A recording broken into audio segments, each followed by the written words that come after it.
Hi, I'm Katie Axtell, the editor at the OCCC Pioneer student newspaper. Recently, I sat down with Burris, a former editor and lab assistant here at the Pioneer. I was able to ask her why she chose journalism and what motivates her to pursue her career. I hope you enjoy.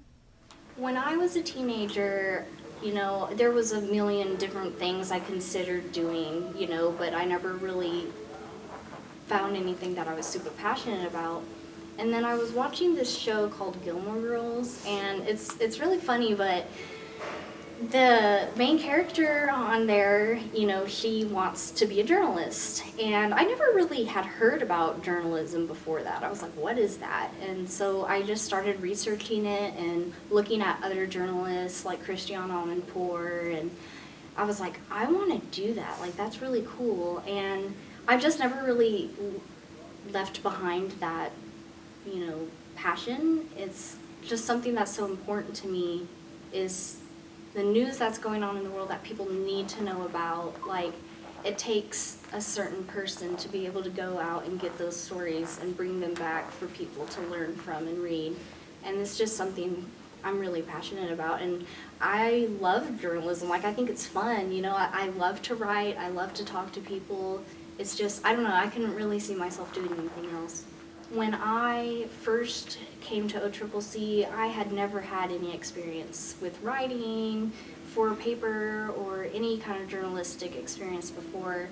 And my second semester, I was able to begin that experience. And I think that has just been so beneficial, because I know so many people who wait until their senior year or after that they graduate to try to get internships or any kind of experience, and they're just kind of behind the game. And I feel like when I transferred to OU, I was ready for that. I was ready to hit the ground running. And I'm still learning a lot. Like, I'm definitely learning every single day, but having that couple years of experience from OCCC before I went to OU was really beneficial. And during the school year, I don't know, I've really had to learn how to balance between school and work, because it really can be a lot.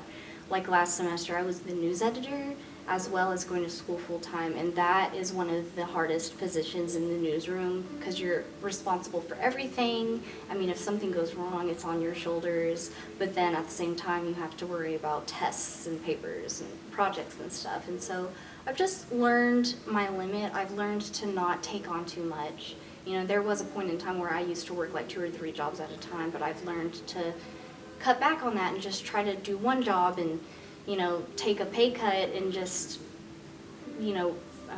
use that to kind of have a less stressful, schedule. So people will tell you that journalism is dying, or, print journalism is dead, or, things like that.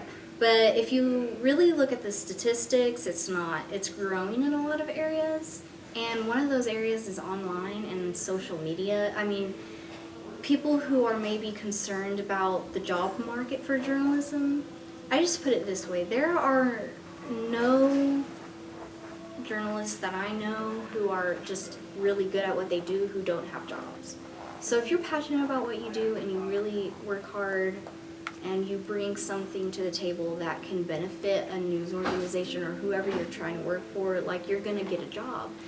It's just, you have to have that drive, and you also have to have the skills, and so that's why it's important to go get experience. And just, I think people can really tell if you have what it takes. And I feel like if you know you have what it takes and you really feel like you do, you do. And that's all it really takes to be successful in journalism. You just have to have that drive. If you want to read my full story about Burris, listen to podcasts, or watch videos, visit pioneer.occc.edu.